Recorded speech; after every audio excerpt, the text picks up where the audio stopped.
Halo, apa kabar? Udah 1 bulan, 2 bulan berarti ya semuanya lagi udah 2 bulan semuanya di rumah gara-gara lockdown, PSBB dan semuanya. Aku yakin teman-teman semua dalam keadaan yang baik, bosen pastinya, lagi bingung mau ngapain, tiap hari main game, nggak tahu deh gimana belajarnya segala macam. Aku nggak tahu pada lagi enjoy di rumah, makin senang di rumah atau pengen udah nggak betah pengen keluar-keluar. Tapi yang pasti Tuhan kita baik, amin. Amin. Nah, sebelum kita mulai, aku pengen ajak teman-teman doa. Kita mau sama-sama bersyukur dulu dan kita mau siapin hati kita buat firman Tuhan. Yuk, kita doa. Tuhan, thank you berkasih setia Tuhan, Kau baik buat kami. Makasih kalau hampir 2 bulan rasanya Engkau boleh menyertai kami untuk terus ada di rumah, untuk terus terjaga dan tetap sehat. Bapak, bersyukur Engkau baik Tuhan, Engkau mengasihi kami dan Engkau menerima kami apa adanya. Hari ini kami mau belajar firman Tuhan. Biar di hari Sabat ini hati kami boleh tetap tertuju sama Tuhan. Kami boleh terus mengasihi Tuhan dan kami boleh menangkap apa yang jadi kerinduan Tuhan buat hidup kami. Pakai kami Bapa, ini anak-anak-Mu Tuhan, biar Engkau sertai mereka, Engkau yang selalu kuatkan mereka. Bersyukur buat semuanya dalam nama Yesus kita berdoa. Amin. Oke. Jadi hari ini enteng, aku pengen bawa dari Mazmur 23. Pasti juga semua udah tahu Mazmur 23 tentang apa ya. Aku bakal bacain Mazmur 23 ayat 1 sampai 6 gitu. Tapi kita nggak bakal fokus ke Mazmur 23-nya. Kita mau lihat pesan Tuhan kira-kira apa sih buat kita hari ini. Tuhan gembalaku yang baik. Hafal ya kayaknya. Ya, Mazmur Daud. Tuhan adalah gembalaku, akan kekurangan aku. Ia membaringkan aku di padang yang berumput hijau. Ia membimbing aku ke air yang tenang.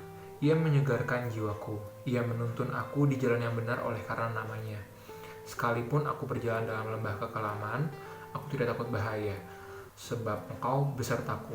Gadamu dan tongkatmu itulah yang menghibur aku. Engkau menyediakan hidangan bagiku di hadapan lawanku. Engkau mengurapi kepalaku dengan minyak, pialaku penuh melimpah. Kebajikan dan kemurahan belaka akan mengikuti aku seumur hidupku, dan aku akan diam di dalam rumah Tuhan sepanjang masa. Oke, ini ayat mainstream banget. Nggak tahu kalian udah hafal ini atau belum, tapi pasti ini ayat yang familiar buat teman-teman. Dia bilang Tuhan adalah gembalaku, takkan kekurangan aku. Nah, aku pengen coba ajak teman-teman belajar pakai bahasa Indonesia. Bukan, belajar bahasa Indonesia. Mungkin teman-teman kan udah pernah, aku yakin sih teman-teman kan udah SMP ya kira-kira. Jadi udah tahu tentang setting tentang sudut pandang bahasa. Teman-teman tahu ada 3 sudut pandang dalam penulisan. Sudut pandang orang pertama, orang kedua, sama sudut pandang orang ketiga. Coba sudut pandang orang pertama apa? Sudut pandang orang pertama itu aku, kamu yang langsung. Sudut pandang orang kedua itu sudut pandang orang pertama itu aku sudut pandang orang kedua itu kamu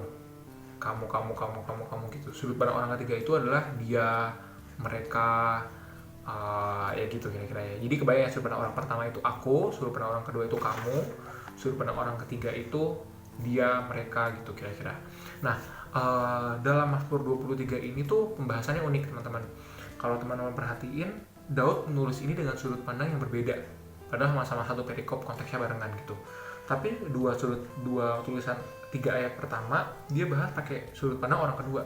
Jadi dia sudut pandang orang ketiga. Kalau teman-teman lihat dari 3 sudut pandang ini makin lama makin intens ya. Dari sudut pandang orang ketiga, ini orang yang dibicarakan di luar, orang yang di luar. Sudut pandang orang kedua ini kayak aku lagi sama kalian. Aku ngomongin kamu lagi apa, kalian lagi apa. Jadi kalian sudut pandang orang kedua juga ya. Nah, sudut pandang orang pertama itu personal banget. Aku ngomong buat diriku sendiri. Aku tadi pagi jalan ke pasar, tadi pagi kemana. Aku suka makan dorayaki, aku suka A, B, C, D gitu. Nah, di Mazmur ini, ya, Daud ini menggambarkan Tuhan dengan 2 sudut pandang yang berbeda gitu. Kalau teman-teman baca di ayat 1 sampai ayat ketiga, dia bilang gini, Tuhan adalah gembalaku, takkan kekurangan aku. Dia membaringkan aku di padang berumput hijau. Dia membimbing aku ke air yang tenang. Dia menyegarkan jiwaku. Dia menuntun aku ke jalan yang benar oleh karena namanya gitu. Jadi Daud ini ngomongin Tuhan dengan sudut pandang orang ketiga. Dia, ianya gitu. Jadi si Daud ini lagi ngomongin si Tuhan gitu. Tapi unik ketika di pasal 4 semua kata-kata berkat ini berubah jadi sesuatu yang negatif. Dibilang gini, sekalipun aku berjalan dalam lembah kekelaman. Ini atmosfernya langsung berubah semuanya. Bayangin ya. Pertama dia ngebayangin Tuhan adalah gembalaku, takkan kekurangan aku. Ia membaringkan aku di padang yang berumput hijau, itu indah banget. Ia menuntun aku ke air yang tenang, itu enak banget. Ia menyegarkan jiwaku.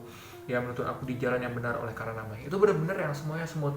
Padang rumput hijau, air yang tenang, semua provision lengkap, ketersediaan makanan lengkap, semuanya enak gitu. Tapi ya tempat berubah. Sekalipun aku berjalan dalam lembah kelam, aku tidak takut bahaya. Semua berubah dari konteks yang padang rumput hijau, air yang tenang, dan jalan yang benar, tiba-tiba berubah jadi sekalipun aku berjalan dalam lembah kekelaman gitu. Ini ada hal yang unik karena kemudian Daud nggak memanggil Tuhan dengan kata dia atau nya gitu. Dia bilang gini, sekalipun aku berjalan dalam lembah kekelaman, aku tidak takut bahaya. Lanjutannya apa? Sebab engkau besertaku. Tiba-tiba Daud nggak memanggil Tuhan dengan sudut pandang orang ketiga. Tiba-tiba Daud tidak menceritakan Tuhan sebagai sudut pandang orang yang diceritakan orang ketiga. Setelah dikatakan aku berjalan dalam lembah kekelaman, Daud berkata sebab engkau beserta aku. Unik, dari ayat 4 sampai ke ayat 6 semuanya di sudut pandang orang kedua. Tadi kita udah bilang ya, dari sudut pandang orang ketiga, kedua, ke satu, itu transisi semuanya. Sudut pandang ketiga itu orang yang dibicarakan tidak ada di dalam kita, tidak ada di antara kita. Misalnya kita ngomongin orang lain, kita ngomongin dia tuh ini, dia tuh itu, orang itu nggak bersama dengan kita, lagi diomongin di luar gitu. Tapi ketika kita ngomongin orang kedua, kita lagi ngobrol bareng. Aku lagi ngobrol sama misalnya Denis atau Elin atau Vanessa. Aku bilang, kamu apa kabar? Kita lagi makin dekat. Nah, sudut pandang orang pertama itu aku ngomong sama diri sendiri gitu. Lucu ketika semua berkat itu pindah ke lembah kekelaman, tiba-tiba Daud berkata, engkau besertaku. Dari yang diomongin, jadi ngomong bareng orang itu. Nangkep gak maksudnya? Dia tadi ngomongin Tuhan sebagai pribadi yang dia membaringkan aku, dia menuntun aku, dia adalah gembalaku. Tapi kemudian engkau besertaku, engkau menyediakan hidangan bagiku di hadapan lawanku, engkau mengurapi kepalaku dengan minyak, pialaku penuh melimpah, kebajikan mengikuti aku, dan aku akan diam di rumah Tuhan sepanjang masa. Engkau beserta aku, gadamu dan tongkatmu itu menghibur aku.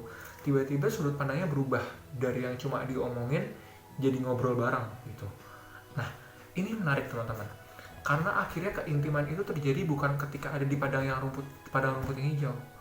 Keintiman itu dialami sama Daud ketika dia berkata bahwa sekalipun aku berjalan dalam lembah kelam. Wow, ini keren sih, kayak kita ngebayangin Tuhan hadir adalah ketika berkat itu nyata gitu. Ketika berkat itu enak, ketika kita hidup diberkati, ketika orang tua kita sejahtera, kita merasa Tuhan ada itu. Padahal enggak. Daud berkata, sekalipun aku berjalan dalam lembah kelam, dan dari sejak lembah kelam itu dia melihat Yesus, dia melihat Tuhan sebagai pribadi di sudut pandang orang kedua. Dia berkomunikasi secara langsung dengan Tuhannya. Nangkap nggak perbedaannya?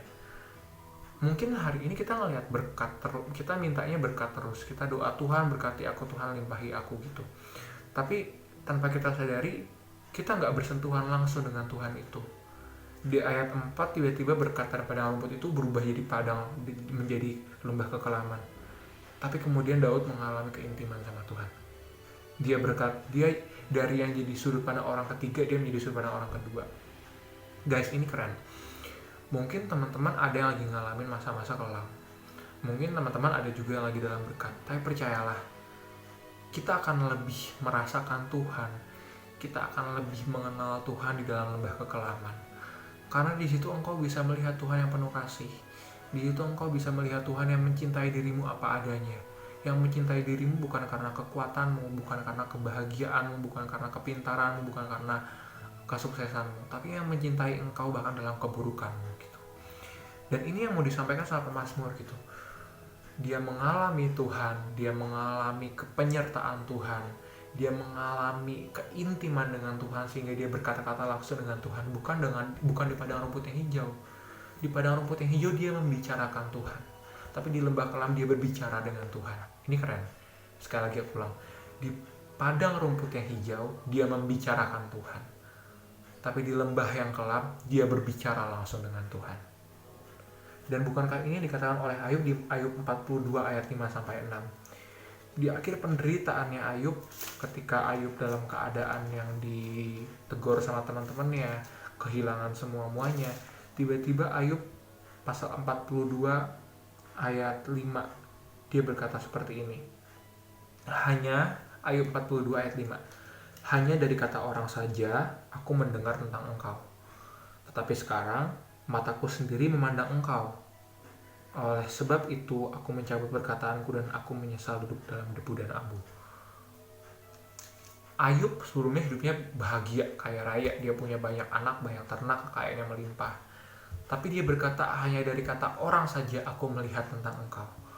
Tapi setelah semua yang terjadi dalam penderitaan, berapa lama gak ngerti, dia bareng teman-temannya, dia ditinggalkan sama anak-anak yang meninggal semuanya, dia berkata seperti ini. Hanya dari kata orang saja aku mendengar tentang engkau, tetapi sekarang mataku sendiri memandang engkau. Engkau bisa melihat Tuhan lebih jelas dalam penderitaan, dan Tuhan menyediakan itu buat kamu. So hari ini mungkin masalah banyak, apalagi corona, orang tua mungkin ada yang dalam keadaan masalah ekonomi, tapi kalian bisa memberi semangat buat orang tua kalian. Kenapa? Karena dalam penderitaan ini Tuhan berbicara buat kalian. Dalam penderitaan ini Tuhan benar-benar menyatakan keintimannya dengan kalian. Kalau kalian membuka hati, kalau kalian mau melihat Tuhan lebih dari yang lain, maka engkau bisa bertemu Tuhan secara langsung. Engkau bisa berkata-kata dengan Tuhan secara langsung. Engkau mengalami Tuhan secara langsung. Sebagai penutup, Ibrani 10 ayat 36. Ada ayat yang aku dapat waktu om aku meninggal waktu tahun ini, tanggal 28 Januari om meninggal. Bulan Februari kira-kira waktu aku baca Alkitab, Tuhan kasih firman ini, dan ini firman yang powerful banget buat hidup aku. Aku ulang Ibrani pasal 10 ayat 36. Ini ayat benar-benar memberkati aku dan mengubah aku benar-benar menjadi ayat pegangan aku. Bahkan wallpaper HP aku juga itu. Nanti aku share di grup Habis Firman. Ibrani pasal 10 ayat 36. Dia berkata gini, sebab kamu memerlukan ketekunan, supaya sudah kamu melakukan kehendak Allah, kamu memperoleh apa nih? Jika itu guys, dalam hal masa-masa seperti ini, aku gak tahu mungkin ke depan bakal ada masalah lagi, tapi kamu perlu ketekunan untuk mengejar Tuhan. Kamu perlu ketekunan untuk bertahan. Kenapa? Karena dalam ketekunanmu engkau bisa menemukan Tuhan dan engkau bisa memperoleh janji Tuhan itu. Mari percaya bahwa Tuhan tidak meninggalkan engkau sama sekali, dan berserah sama Tuhan. Kita udah mau kelar. Mari kita sama-sama tutup dalam doa. Oke, belum lagi yang mau diomongin. Ya, itu aja. Jadi percaya corona nggak tahu bakal kelar kapan. Tapi dalam kesesakan Tuhan nyata. Dalam kesesakan Tuhan ada. Dan dia mengasihi kalian. Jangan patah semangat. Dalam lembah kelam engkau mengalami Tuhan. Amin. Amin. Jadi kita doa. Tuhan, thank you buat firman hari ini. Engkau baik. Setiap kasih setia yang kau tunjukkan kepada kami itu nyata, dan kami bersyukur buat setiap lembah kelam yang kami alami, karena kami tahu itu tidak akan menjadi alat iblis untuk membuat kami jauh atau jatuh. Tapi kami akan berdiri dengan kokoh, kami akan berdiri dengan kuat karena engkau beserta kami.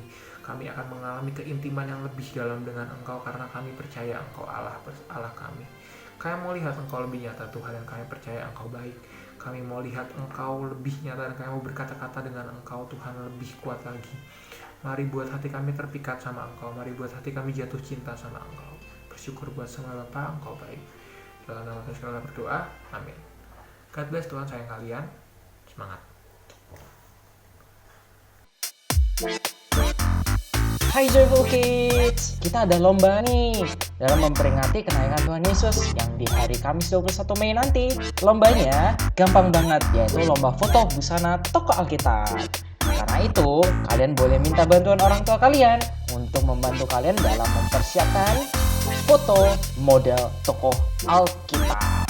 Contoh fotonya seperti ini nih. Nih, dan ini. Kasih fotonya yang terbaik ya. Oh iya, ini keterangan yang harus kalian perhatikan waktu upload fotonya. Seperti biasa, fotonya diupload di grup AOW. Lalu dikasih caption atau dijelaskan melalui teks. Nama tokohnya siapa, karakter atau ciri-cirinya seperti apa. Lalu bahan yang digunakan untuk kreativitas modelnya bebas. Boleh pakai koran, boleh pakai kardus, kain, dan lain sebagainya. Tapi ingat, batas waktunya Rabu 20 Mei. Jangan sampai terlambat ya. Oke, itu aja. Terima kasih. Tuhan Yesus memberkati. Salam, selamat pagi adik-adik semua. Bersyukur kita pada hari ini kita sudah memuji, menyembah Tuhan. Bahkan kita sudah mendengarkan firman Tuhan bersama-sama dari setiap kakak-kakak guru sekolah minggu yang sudah disampaikan hari ini. Om berdoa supaya setiap firman Tuhan yang sudah kalian dengar hari ini dipegang teguh, diyakini, dan kiranya firman itu yang menjadi kekuatan, menjadi pegangan dalam kehidupan kita. Sehingga kita bisa melewati setiap kehidupan kita. Karena firman itulah yang menjadi kekuatan kita. Karena itu pada pagi hari ini mari kita sama-sama mau berdoa, kita minta kekuatan Tuhan, minta Roh Kudus memeteraikan firman itu dalam hati kita, di dalam kehidupan kita. Mari kita sama-sama berdoa. Bapa di dalam surga, di dalam nama Tuhan Yesus Kristus, pada pagi hari ini kami mengucap syukur, kami sudah memuji Tuhan, menyembah Tuhan. Bahkan kami semua sudah mendengarkan firman-Mu yang disampaikan oleh setiap kakak-kakak guru sekolah minggu pada hari ini. Tuhan, meteraikan firman-Mu di dalam kehidupan kami. Berikan kami hikmat-Mu, berikan kami roh-Mu, bahkan firman-Mu itu yang melekat dan terus menuntun kehidupan kami. Kami percaya firman-Mu yang membuat kami terus bertumbuh, berbuah, bahkan menjadi berkat bagi banyak orang. Berkati setiap guru-guru sekolah minggu yang mengajar pada hari ini. Kiranya anugerah Tuhan juga menyertai mereka. Kami mengucap syukur di dalam nama Tuhan Yesus. Mari kita menerima berkat dari Tuhan. Tuhan memberkati engkau dan melindungi engkau. Tuhan menyinari engkau dengan wajahnya dan memberi engkau kasih karunia. Tuhan menghadapkan wajahnya kepadamu dan memberi engkau damai sejahtera. Kiranya kasih karunia dan damai sejahtera dari Allah Bapa melalui Tuhan Yesus Kristus dan persekutuan pimpinan Roh-Nya yang kudus senantiasa menyertai kehidupan kita dari sekarang sampai selama-lamanya. Dalam nama Tuhan Yesus kami berdoa. Amin.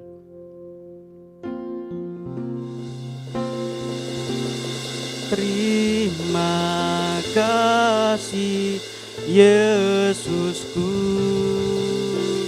buat anugerah yang kau beri, sebab hari ini Tuhan adakan syukur bagimu. Sama-sama katakan terima kasih Tuhan. Terima kasih Yesusku buat anugerah yang kau beri, sebab hari ini Tuhan adakan syukur bagimu. Sebab hari ini Tuhan adakan syukur bagimu, syukur bagimu, syukur bagimu.